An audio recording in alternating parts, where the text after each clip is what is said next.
Bueno, la agenda del sector salud sigue cargada de noticias, temas importantes, reforma, diferentes problemáticas. Una de las más cargadas tiene que ver con todo lo que se refiere a la salud mental, un tema que ha estado, digamos, en boga posterior a la pandemia del COVID-19 y a todas las problemáticas en las que las sociedades se han visto envueltas. Es un tema de agenda mundial, no solamente de la República Dominicana, pero en República Dominicana cobra un interés particular porque aún nuestro sistema no tiene todas las estructuras para la atención de la salud mental, ni en sus instituciones hospitalarias, clínicas, hospitales. Cuando hablo de instituciones hospitalarias, siempre me refiero a públicos y privados. ¿Okay? Recuérdense que clínica y hospitales es simplemente una semántica social, no tiene nada que ver con el tema salud. Y no tenemos tampoco definida, aparte de esas estructuras, los suficientes médicos, psicólogos, psiquiatras, ni tampoco los temas de cobertura. Tenemos un aumento por lo menos en el diagnóstico y atención de muchos niños que sufren de trastorno del espectro autista, que es un tema que es separado de lo que está tratando de abordarse en estas últimas semanas. El ministro de Salud ha estado muy activo con respecto a este tema, incluso prometiendo que se pondrán psicólogos en las emergencias de los principales hospitales para poder detectar pacientes que llegan a las salas de emergencia y una de las condiciones que están agravando su situación puede ser un cuadro de salud mental, ansiedad, depresión, intento de suicidio, etc. Esa no es una problemática fácil de abordar, no le veo una solución tan sencilla, no le veo rápidamente cómo vamos a tener esos equipos 24/7, tenemos pocas unidades de intervención en crisis, que son unidades muy especializadas, que en el país creo que hay 2 o 3 solamente que existen en ese sentido, que son de manera integral, con psiquiatras, psicólogos, con el personal que está entrenado para manejar esos pacientes. O sea que es un tema que está ahí. Y la semana pasada el Listín Diario organizó con la Pucamaima un foro sobre la salud mental, donde varios expertos profesionales de la salud mental dieron sus opiniones e hicieron una serie de recomendaciones muy generales y globales a la población, más allá del tema de la atención, aunque salen siempre los temas de cobertura en la seguridad social. Es un tema que el mismo ministro ha dicho que tiene que buscarse la manera de entrarlo en la cobertura del Plan Básico de Salud. Cuesta mucho, las intervenciones no son cortas, no es una consulta, son sesiones de terapia que pueden ser interminables en algunos casos. Tenemos que ver todos los temas que tendrían que ver con duelo, ansiedad, estrés en general, estrés del trabajo y muchísimas otras cosas que no se corrigen con una consulta ni siempre con medicamento, porque para abordar el problema de manera integral hay que empezar lo que se llaman las sesiones de psicoterapia, y esas sesiones de psicoterapia llevan una estructura muy particular para poder conseguir los efectos deseados. Pero ahí está el tema de la salud mental, complejo. Lo voy a dejar ahí, lo voy a declarar como lo piden los fiscales en todos los casos, ¿verdad?, que estamos viendo en la República Dominicana, declararlo complejo y darle 18 meses de prisión, de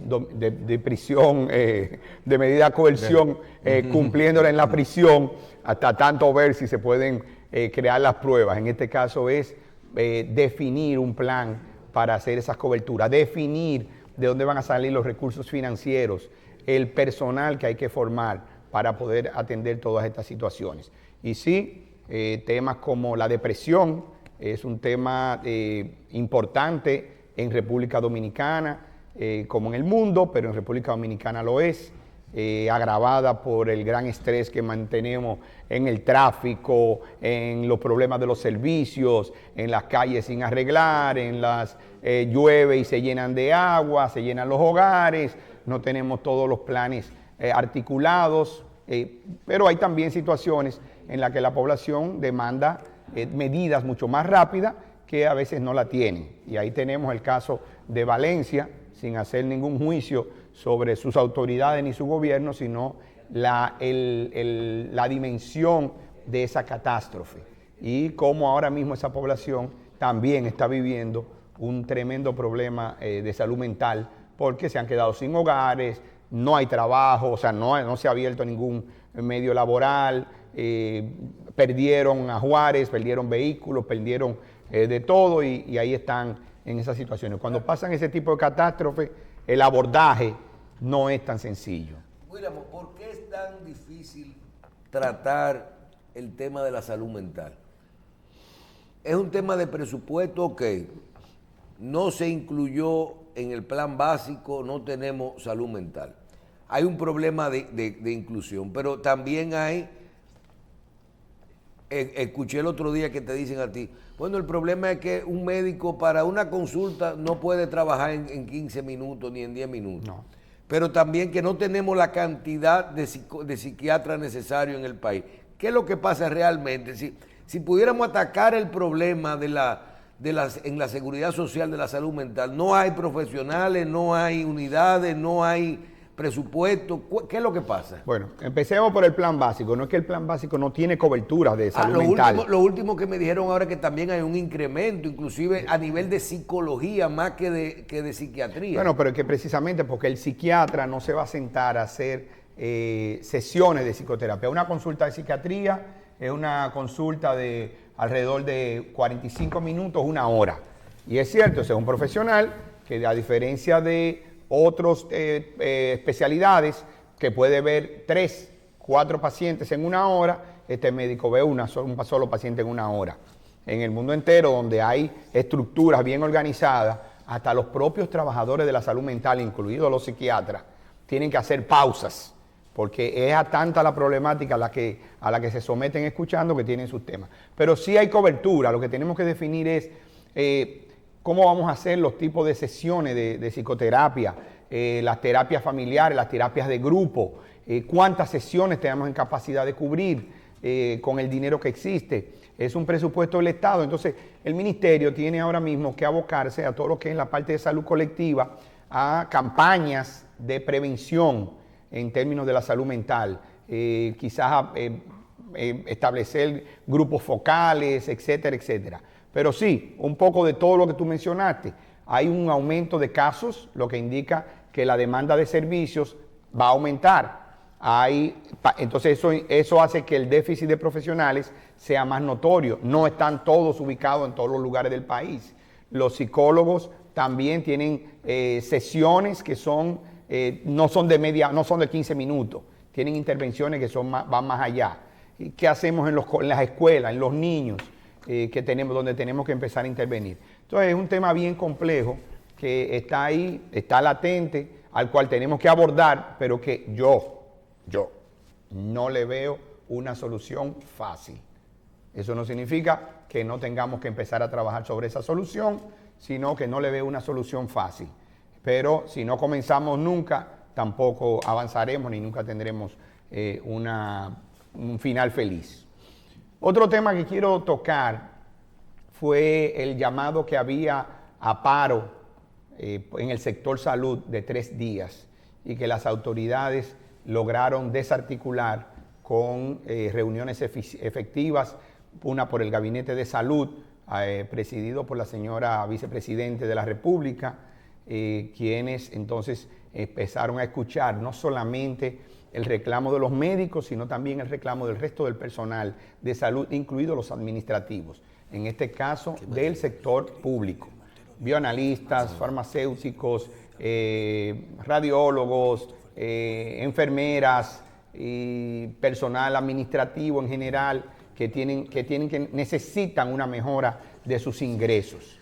Pero yo quisiera llamar la atención de que este es el momento idóneo en estas conversaciones para que no se maneje el ingreso de los médicos en el sector público, estoy hablando ahora de los médicos, sustentado en un aumento de salario. Porque los médicos en el sector público se le han hecho constantemente aumentos, buenos o no, no importa, se han hecho ¿Y en qué usted aumentos. lo va a basar? ¿En rendimiento, en productividad? Entonces tenemos que entrar a ver cuáles son los compromisos que los médicos van a asumir en su trabajo en el sector público. Porque es que tenemos los ejemplos, los llamados hospitales autogestionados, y voy a incluir ahí la Plaza, Sedimat, pero están el Ney Arias Lora, el Hospital Pediátrico, el Reinaldo Almanzar, etcétera. O sea, hay una serie de hospitales donde los servicios son eficientes y los médicos cumplen con horarios, se cumplen no solamente con horarios, sino no retardan los procedimientos, hacen los ingresos a tiempo, hacen las evaluaciones que tienen que hacer y ganan dinero y cobran. ¿Por qué? Porque no están sustentados solamente en el salario. Entonces, hay que tener mucho cuidado. Ahí vi que una médico disputada, la doctora Mirna Rosa, no me recuerdo, fue el apellido, que me perdone Mirna, hay una propuesta de un proyecto de ley para decidir cómo se le va a pagar a los médicos en el sector público. Craso error. No necesitamos una ley para eso, porque usted no necesita una ley para establecer el mecanismo de gestión operativa, porque el día que usted lo tenga que cambiar, hay una ley que le impide a cualquier gestor poder establecer un modelo de contratación y pago diferente. Recordemos que lo que tenemos que establecer son modelos de pago que estén sustentados, y ahí voy, Michelle, no es rendimiento y productividad, porque la productividad puede no terminar en ningún resultado bueno para la salud de la población. Porque mientras más consulta haga, más le pago. Y usted agarra y cada 3 minutos ve un paciente, o el paciente lo ve a usted simplemente marca, sella, se fue. Y entonces ya antes usted veía 8 a la semana, ahora ve 150 a la semana. Pero ¿cuál es el resultado de eso? Que ahora vamos a operar con la discrecionalidad que está habiendo en la República Dominicana en la práctica médica. ¿Qué puede pasar? Podemos operar pacientes que no necesitan ser operados porque simplemente queremos cobrar, porque eso está pasando en la práctica privada. Operamos pacientes que no necesitan una cirugía porque queremos cobrar. Y bueno, en estos días tuvimos aquí, creo que fue el doctor Espinal, que estuvimos hablando los temas de cirugía de columna y mirábamos el porcentaje de personas, de pacientes que pueden necesitar una cirugía de columna. Sin embargo, en República Dominicana eso es una fiesta. Y todas las segundas opiniones que se piden también encarecen el sistema, porque la cantidad de gente que no se conforma con eso de que hay que operarte, que siempre buscan y van a otra consulta. Sí, pero cuando tú estás delante de tu médico y tu médico te dice, Carlos, hay que operarte, y tú has sido es tu médico de confianza, no es tan fácil, porque viene una segunda opinión. No todo el mundo quiere una segunda opinión, no todo el que busca una segunda opinión la acepta. Cuando la segunda opinión diverge de la que dio tu médico, hay que buscar una tercera opinión. Perfecto, no importa. Pero aquí, siempre lo he dicho, todas las cirugías son de urgencia, todas. O sea, usted tiene una artrosis en la rodilla de hace 10 años, hoy decidió que ya el dolorcito no lo está aguantando y que a mi mamá le habían hecho un reemplazo de rodilla, fue a ver un médico y el médico le dice hay que operarte.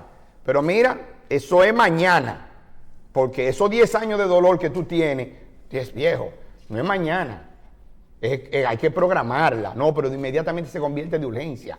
Nosotros tenemos el único sistema del mundo entero que autoriza en 24 o 48 horas cualquier tipo de procedimiento, y siempre lo he puesto con los medios diagnósticos. Los medios diagnósticos son instantáneos. O sea, nosotros tenemos que cuidar eso. Entonces, ¿cuál es el resultado en la mejora de la salud de la población, en los indicadores de salud? ¿Qué estamos consiguiendo con el dinero que se está inyectando al sector salud? Son cientos de miles de millones de pesos al año que se están inyectando en el sector salud, entre gasto de bolsillo, en lo que pagan las aseguradoras y lo que pagan seguros privados, etcétera, etcétera.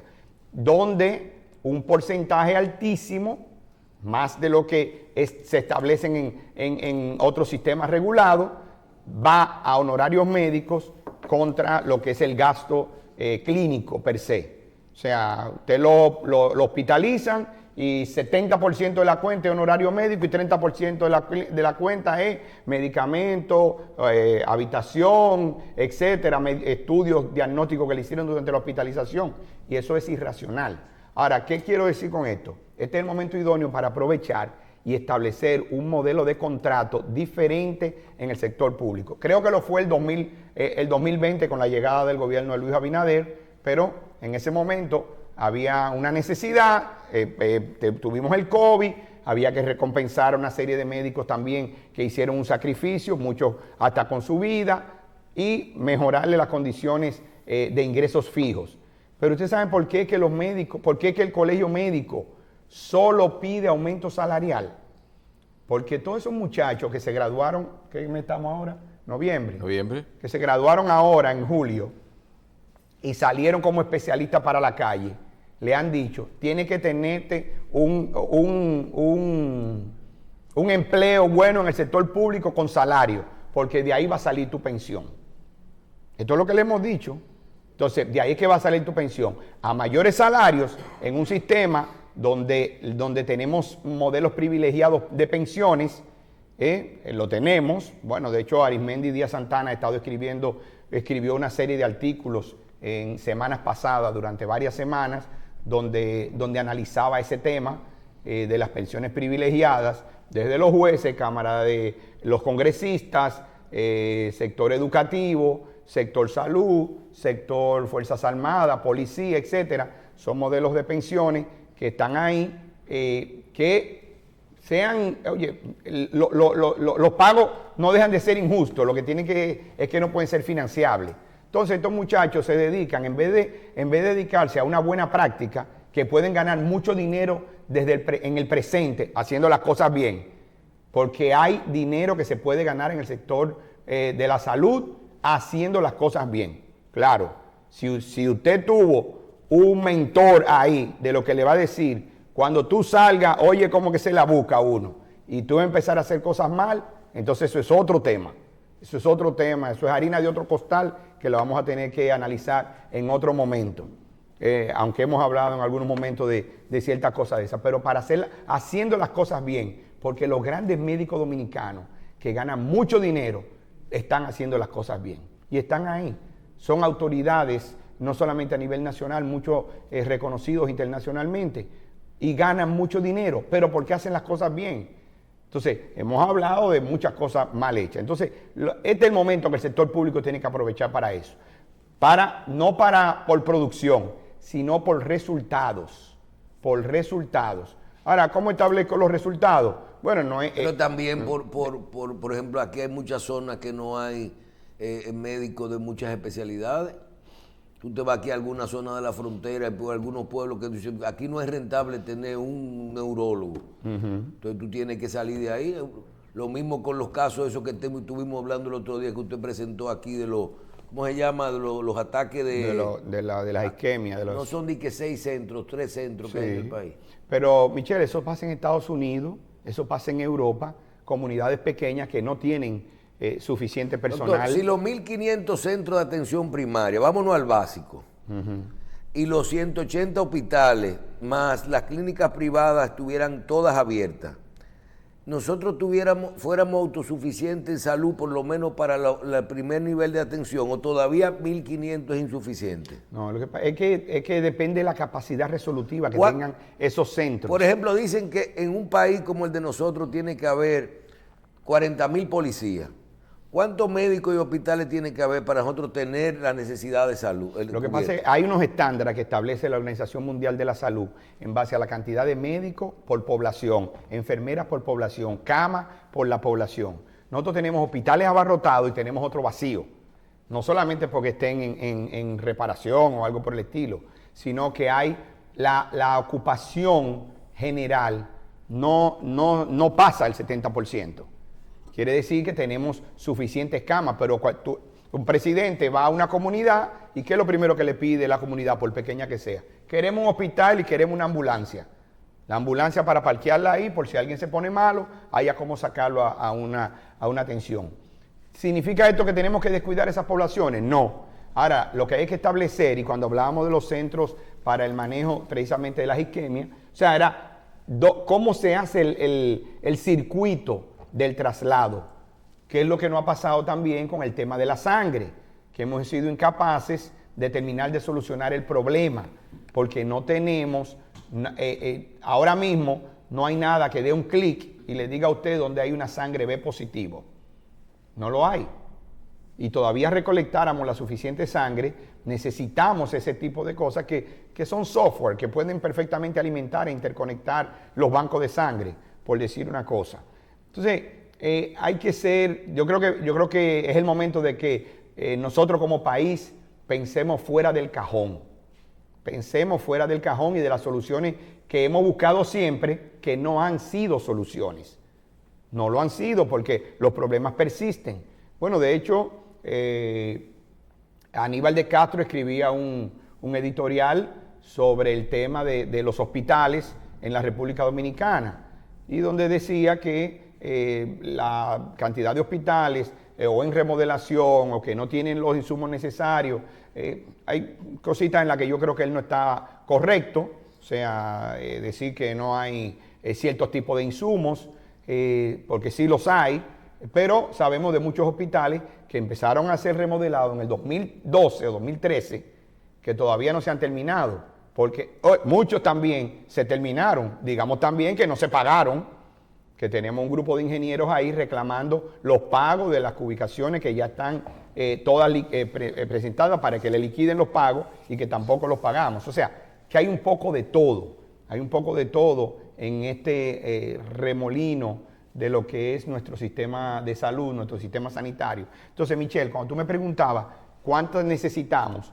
el tema es que cuando hablamos de unidades de atención primaria, no estamos hablando de estructuras físicas, estamos hablando de un concepto, de un equipo de gestión, que es una unidad de atención primaria, como está definida en nuestra regulación, es una estructura de un médico, 2 enfermeras y 2 trabajadores comunitarios que van a hacer el trabajo fuera el extramural, fuera de la clínica, el levantamiento en la comunidad, etcétera, etcétera. Entonces, eso deben atender, esa unidad de atención primaria debe atender un promedio de 500 a 600 familias, es decir, alrededor de 2.000 a 2.400 personas, que son las que están a su cargo.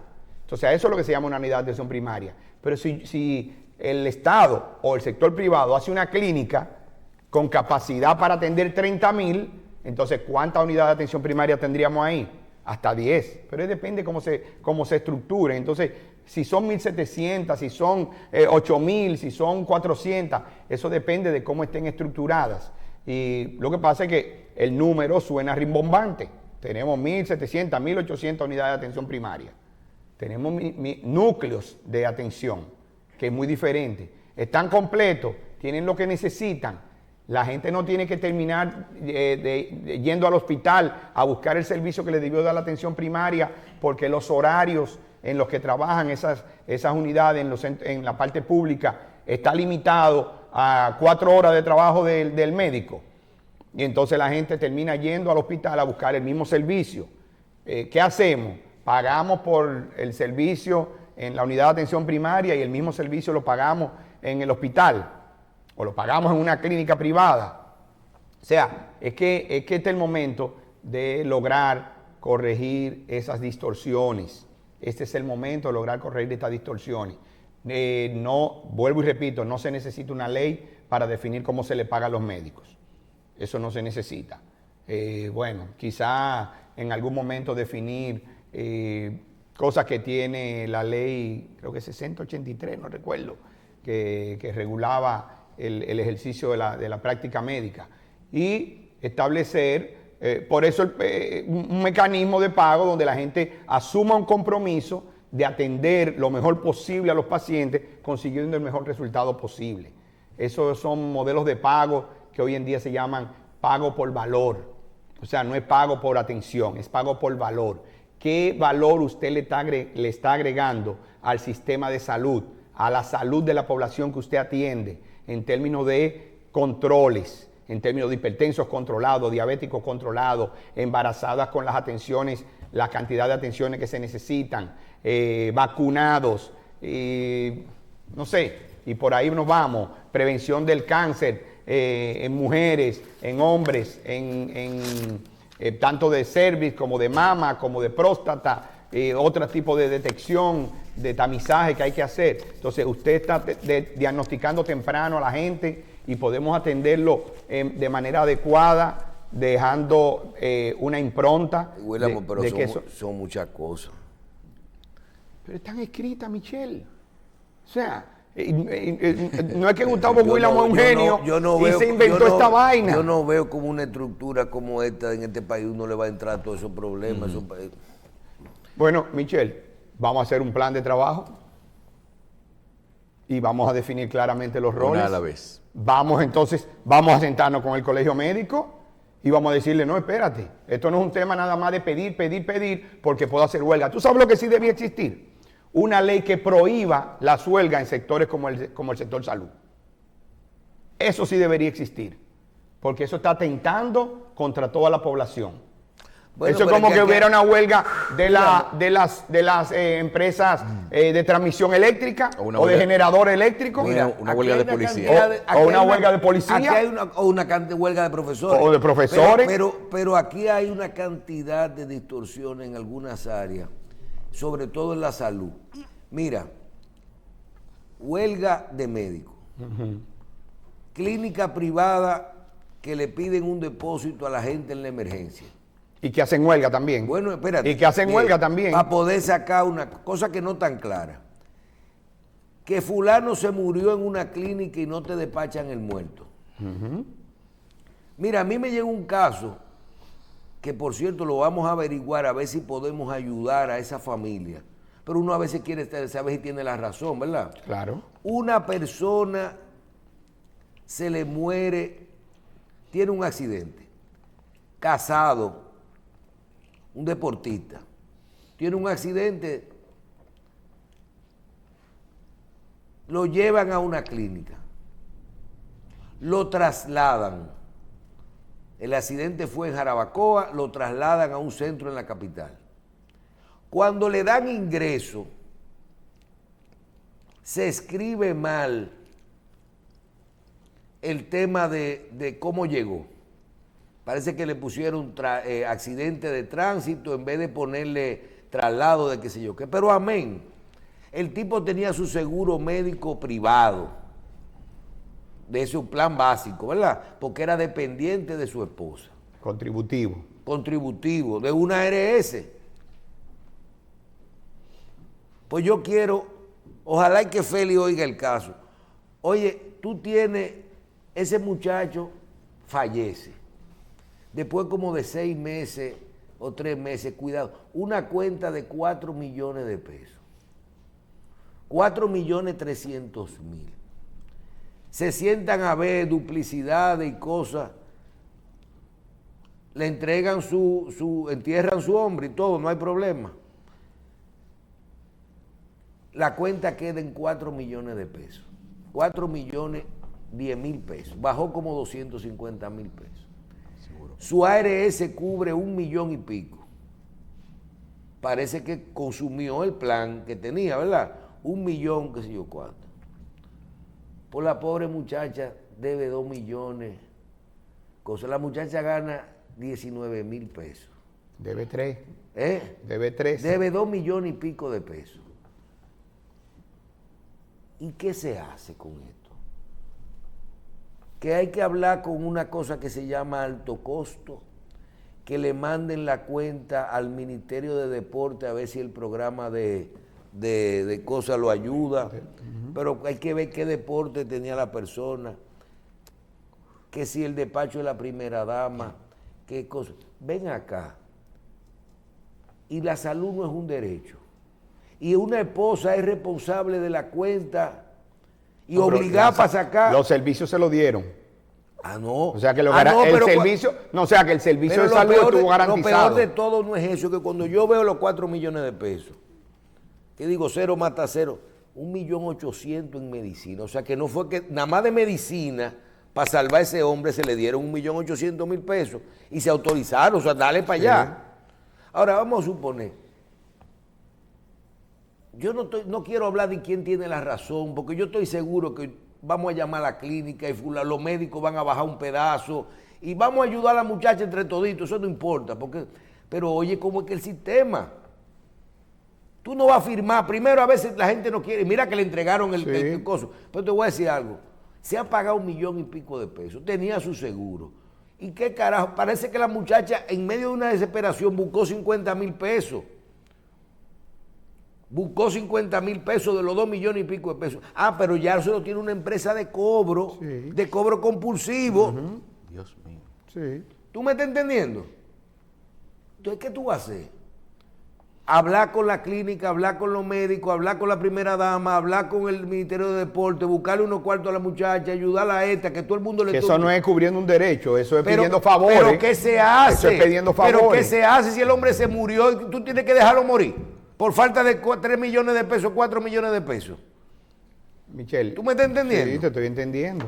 O sea, ¿hasta dónde que tú tienes que y mira, yo te puedo decir algo, la ARS pagó su 1 millón y pico, que yo al principio estaba diciendo, no, que le dieron, pagó su 1 millón y pico, que es su cobertura. Pero ¿hasta dónde es que el famoso gasto de bolsillo? Bueno, no le duele más, porque el hombre falleció, pero ven acá, la muchacha la vida entera ahora eso. Ojalá y le coja un acuerdo de pago de 1.500 pesos al mes.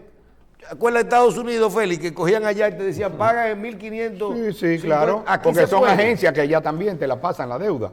Pero ¿hasta dónde la obligación? Bueno, lo que pasa es, Michelle, que eso es una reestructuración de las coberturas del plan básico. Ese famoso 1 millón de pesos, porque me imagino que esto es por el tema de que estuvo en una unidad de cuidado intensivo. Y mucha ortopedia y mucha cirugía y cosas. Pero te voy a hablar algo. Me voy a poner un letrero en el pecho, oiga bien usted, que diga, si a mí me pasa algo, no me lleven a una clínica que no cubra tanto. Porque ¿qué determina la solvencia de una persona o no? Aló, sí, estamos con un accidente, ¿dónde? En Jarabacoa. ¿Vamos para dónde? Vamos para tal clínica, no voy a mencionar el nombre. ¿Cubre? Sí, mi seguro cubre ahí. Sí. Dale para adelante. ¿Tú te quieres salvar? Eso es lo primero que tú tienes que averiguar. Espérense. A mitad del procedimiento, cuando se le llene, usted se puede convertir en pobre. Ahí es que usted tiene que pedir el traslado, decir, no, mira, cámbiame de la clínica tal para el hospital tal. Ah, entonces no te van a aceptar. Porque tú te estás muriendo. No, y también las cosas que hemos conversado con el doctor Guílamo, el asunto de que uno de los roles que tiene la ARS también es asesorar al paciente en cuanto a ver cuál es el proveedor al que debe acudir ante ciertas circunstancias o cómo manejar ciertas situaciones, porque para eso está ahí también, con esa función. Sí, pero quiero aclarar con respecto al caso que Michelle está planteando. Y la Constitución lo dice, la salud es un derecho, la clínica no le negó las atenciones, se las dio, pero también es un negocio privado, con inversión privada, donde tiene derecho a recobrar todos sus gastos, en ese caso. ¿Y si es un centro híbrido? Depende, porque si hubiera estado en un hospital público, el Estado, ya como Estado, se tiene que hacer cargo de esa cuenta, porque es que la salud es un derecho, pero tiene un costo. Tiene un costo. O sea, es necesaria, pero no es gratuita, no se articula. Bueno, si es un patronato y funciona con un sistema de facturación eminentemente privada, va a cobrar su dinero también. Porque lo tenemos ahí, tenemos grandes patronatos en el país. La Liga Dominicana contra el Cáncer es un patronato, pero factura todos sus servicios a las ARS. Si son del subsidiado a SENASA, No, y rehabilitación. y rehabilitación, y la Plaza de la Salud, y Sedimar, y todos esos centros. O sea, como quiera que sea, hay que el negocio de la clínica por el cual se instaló y se hizo una inversión y tiene un costo operacional y tiene un costo en gasto en esos medicamentos. O sea, tú estás hablando de 1.800.000 pesos en medicamentos. Quiere decir que era un caso bien complejo donde había que tratar a ese paciente. Había que dejarlo morir. No, Michelle, porque no dejaron de ponerle los medicamentos. Es diferente a lo que pasaba antes, cuando te decían... Ay, que tú tengas un familiar ahí, tú le decís, dale para allá. Michelle, pero antes te decían, vaya y compre esos medicamentos. Vaya y cómprelo, porque la clínica sabía, va llevando la cuenta y dice, esta cuenta se pasó de lo que es la cobertura. Y empieza a decirte, mire, tiene que traer estos medicamentos. Tiene que irme haciendo un depósito ahora, tiene que irme haciendo otro depósito. Sin embargo, a esa persona, que no sé el caso exactamente cómo es, se le dio el servicio. Quiere decir que la clínica no ha violado ninguno de sus derechos constitucionales, que son los de garantizar el servicio de salud. Bueno, yo sí sé que le pido excusa, doctor, porque en su comentario, pero yo sí le voy a pedir a todo el que esté escuchando esto que... Vamos a ver si se le ha entregado alguna carta al presidente, a la primera dama. Esa muchacha que mande una carta a ese patronato, que el gobierno asuma esa diferencia, que esa muchacha no tiene con qué pagar, se le murió el hombre. Sí, Michelle, pero ese es ese caso. Pero ¿cómo resolvemos esto de manera estructural? Bueno, pero este es el que tenemos ahora. No, ese es el que tú conoces ahora. Y el que estamos conociendo ahora. Yo te aseguro a ti que como ese hay 10 todos los días. Hay 10 todos los días. Lo que estamos hablando es cómo resolvemos esto de manera estructural. Y ya se cobraron 1 millón y pico de pesos. Sí. Ya el seguro pagó eso, pero Dios mío. Sí, pero fíjate que si el seguro pagó y no reconoció lo otro por el exceso de cobertura. Yo quiero aclararte algo. Aquí todo el mundo está diciendo que la deuda es real. Se consumió, le dieron los medicamentos y todo. Ahora, señores, un sistema caro. 4 millones de pesos, ¿cómo que? $80,000, $70,000. Sí. O sea, no estamos hablando de 2 pesos. Pero tenemos que corregir eso de manera estructural. O sea, irnos de nuevo y eso es algo que estamos pidiendo hace tiempo. Vamos a revisar el plan básico de salud completo, vamos a revisar cuánto cuesta, cuál es su financiamiento, qué priorizamos, qué no priorizamos, porque 1 millón de pesos ya no es lo suficiente. Yo voy a conseguir la lista de los medicamentos, a ver si los laboratorios eso se lo donan o algo, se lo devuelven al hospital, algo tiene que ser. Bueno. O los médicos nos ayudan un ching y vos no puede ser. Vuelvo y declaro este caso complejo. Vuelvo y declaro este caso complejo. Aquí porque faltan pruebas. Oye, Michelle, eso no sé, no vamos a entrar en detalle de cómo ocurrió eso, pero la propiedad donde no ocurrió en un sitio que tuviera una cobertura de algún seguro o una póliza. Tenía su seguro la muchacha. No, pero yo digo, si hay sitios donde te puede pasar algo y si tiene que ver con algún problema de responsabilidad civil del lugar donde te encontrabas, también hay una cobertura, como también hay coberturas por eso digo, de gastos, como dentro de la póliza de seguro del automóvil también hay daños a pasajeros, Cuando digo que declaro el caso complejo es porque nos falta información. Si fue un accidente de tránsito, que no lo sé, si fue un accidente de tránsito, entonces hay la próxima instancia, que es de la que habla Carlos, es entonces donde entra la responsabilidad de la cobertura del seguro de vehículo, de motor. Sí. Si no fue en una motocicleta. Fue en una motocicleta, pero chocó solo, le dio otro vehículo. Yo sé, pero no era un accidente de Por eso trabajo. estoy diciendo, no, de tránsito.